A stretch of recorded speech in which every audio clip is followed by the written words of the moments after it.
All right, you were listening in there to that press conference at the Law Enforcement Center in downtown Albany from Albany Police Chief Michael Pursley, along with some other officials who were, key in getting this, helping in this investigation, helping in the recovery this morning. He mentioned there Albany Police Department, the Georgia Department of Natural Resources, the Albany Fire Department, Albany Police, of course, Dougherty County Police, EMS. They were all assisting in this. And I want to go over a couple of notes if you're just now joining us here live following this press conference. Again, the police chief confirming that just before 7 this morning, the body of Kenderson Hill was found by Georgia Power employees who were near the dam.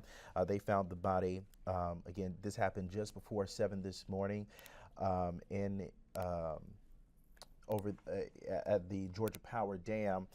Something else that the police chief mentioned here actually towards the latter part of the press conference is about missing persons cases. And he mentioned Eric Glaze, who actually has been missing now for just over 3 months now. Also, Jessica Dietzel, who we've been following very closely. There are other still missing persons cases that they are continuing to investigate, and he's telling the community that they need factual information. Of course, they need help with finding those people. And he even also added there, too, at the end, when teens are reported missing, he says a lot of the times those teens are just most times at their friend's house. And so he said, but it's still important that those cases are still reported, and they want to know that they are safe and that those teens are found, even if, like mentioned, they're at a friend's house or whatever the case may be.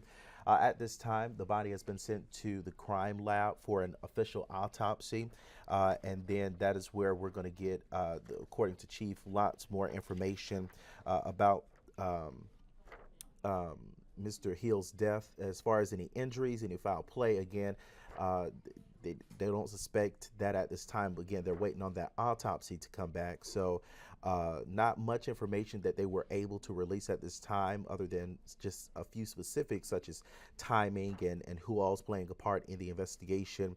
But again, they're waiting on that autopsy to come back. Again, law enforcement actually got the call around 6:30, 6:45 this morning after a couple of Georgia Power employees found Mr. Hill's body, and then it was actually confirmed to the chief around 7:30 that it was the Albany former city commissioner. And like the chief mentioned, Mr. Hill was a very well-known man here in the Good Life City, Dougherty County. Of course, being a former city commissioner, very well known in the East Albany area, his family.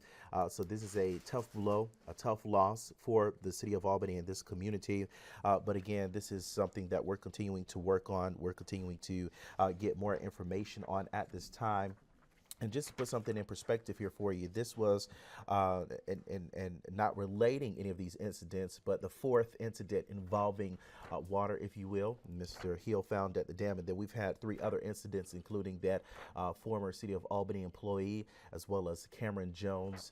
And so and then we had that overturned boat actually behind Mount Zion Baptist Church on Westover Road. So, and the chief saying, you have drownings in pools and such things like that, but this is the most they've seen with, in the Flint and those holding ponds. And so that was something else that he mentioned. So again, he also talked about the procedure for when a missing person is reported to the city of Albany. Of course, time is of the essence in those situations, but something he did mention is that they take a look at any factors that may play a role in how they classify a person who is missing. And of course, we know that Mr. Hill was labeled as a critical missing person, and the chief saying that could have been to pre-existing medical factors. He didn't say, but again, they really look at the factors that they're giving, whether it's a child